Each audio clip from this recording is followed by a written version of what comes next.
Hector? Hector? William. Yeah. Nice A, nice A. What? A, nice A. Hector. Hector. Mass AA, dude, what are you doing? What AA? What's AA? Valkyries! Mass anti-air! We're gonna lose! God! What are you bad? You're bad! What Valkyrie? You're... Oh, Valkyrie. Okay, I'm not saying don't worry about that. Don't worry. I'm so angry, ABC. Quiet, Bob. I'm going. I'm up.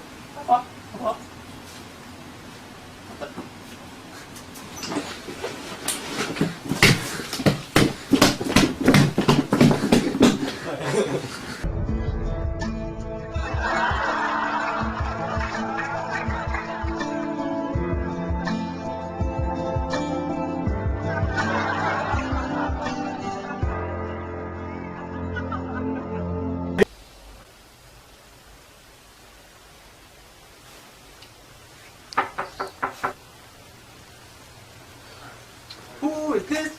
This is Dr. House. Tests show that there's nothing wrong with this man, aside from the fact that he's a bloody fob. You don't even know me. How you figure that out? Your left hand is permanently frozen into a peace sign. Your clothes look like you haven't changed in 3 days. And I can't understand any of the words coming out of your mouth. What's wrong with me? You have the flu. Give him 20 cc of banaplasmin and 50 cc of hydroplasmin.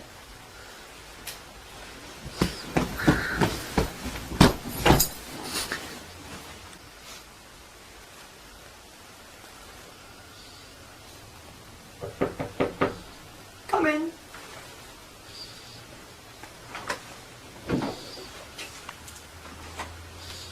It would behoove you next time to diagnose me correctly. Clearly, a fallacy was concocted on the part of this asinine medical diagnostician. You might as well have thrown a camel through the eye of the needle. Bloody hell. Heightened sense of fashion, exponentially increased vocabulary, illusion incomprehensible for the high school student. This can only be a case of Gomez syndrome. Gomez syndrome? What imposthume corrodes this pristine soul? To die of this disease, or to take my own life? That is the question. It's gibberish. You have been infected by the spirit of sadism herself. We must travel down to hell and purge you of this thing. Quickly, Bob. I will lead the way. Hey, I will lead the way. What the heck? Ladies first! Thank God. That purging is over with. Hey, it's Black Friday. Here's $800. Go wait in line at Fry's. And I need a computer. Welcome to the first major division within our hell that contains the first two circles, indecisiveness and cowardice. Acting as a barrier in this first division is our river of sorrow, which contains the tears of those souls who first enter hell and weep upon the destruction and woe that they see. We're now entering the first circle of our hell, which contains those who are indecisive in life. In life, they always vacillate between the various opportunities and choices that were presented to them, never able to choose one. In death, they are thus presented with two environments, one hot and one cold, as they eternally vacillate between these two environments, while they are reaved through by spikes. Topographically, we see there's a huge difference between hot and cold, and how these represent two extremes, like the many choices they have in life, while the spikes are always constant and represent decisiveness, something they never had in life and are continually reminded by the pain that they endure.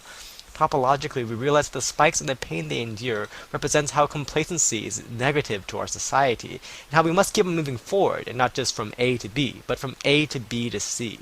We must learn not to cry over spilt milk so mankind as a whole can advance and move toward greater deals.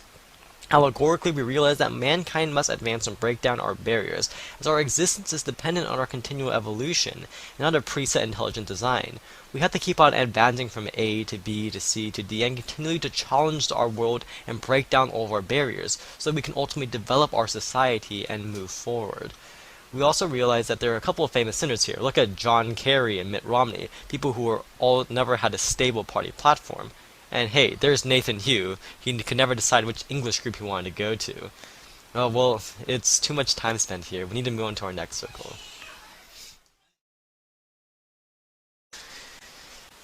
This is the second circle of our hell, the cowards. In life, they were held back by their anxieties and fears from what might be, preventing them from what they should have done. Too often they live in the future and not in the present, as their false anxieties drove them to complacency. In death, these sinners are doomed to suffer the constant anxiety of a nuclear attack, but instead of a missile from the sky, they are attacked by demons from below. Thus they are reminded of how false their anxieties were, as they regret not doing what they could have done. Topographically, look at the fleeting flames, symbolic of their cowardice in life. Topologically, this is a call to action as we remember carpe diem, or learn to take risks and not be blinded and held back by our fears. We need to learn to stop overanalyzing and denying opportunities based on their possible results. Only then can we take risks and experience true success. Allegorically, mankind is afraid of its own mortality. We must transcend our fear in order to truly live our lives and advance our society. Look at those sinners over there. We see Terrell Owens, who seems to hit the floor whenever a linebacker is close, and Dirk Nowinski, who has the confidence of a 5-year-old. At last, we see the mutt over there, Courage the Cowardly Dog, who often ran away from his problems before he was able to confront them.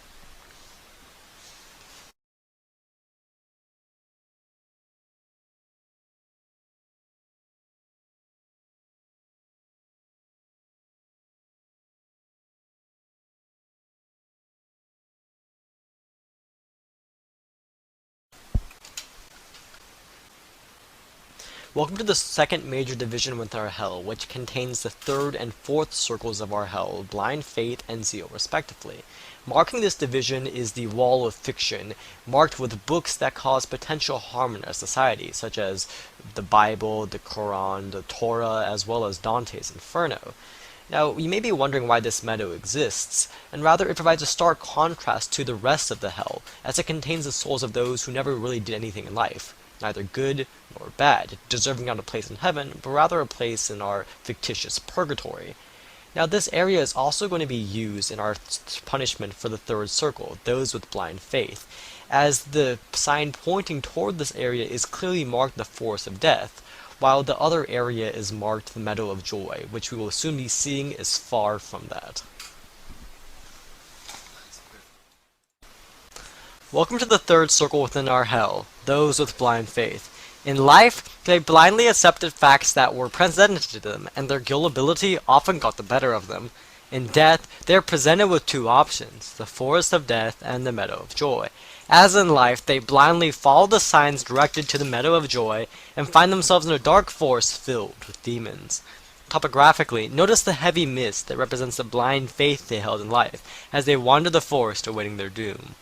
Also, notice the blighted forest and how it is a direct contrast to the meadow of joy that the sign indicated, reminding the sinners that what is presented to them isn't always correct. Topologically, we realize that people are too gullible and often accept what is in front of them. Rather, they should use their logic and check the validity of the facts while analyzing things for themselves, like what Jonathan Swift proposed. We must move from a Dionysian to an Apollonian mindset within our society. Allegorically, realize that man should place faith in himself and not others. We need to return back to this Renaissance ideal of humanism. Only by doing so will we be able to advance, as accepting what is easy to believe and refusing to challenge the facts is the complacency and the devolution of society. Notice those popes sitting there in Tom Cruise, who blindly accept the faith before them, whether it be Christianity or Scientology, as well as Joan of Arc, who never questioned the voice of God or its true source.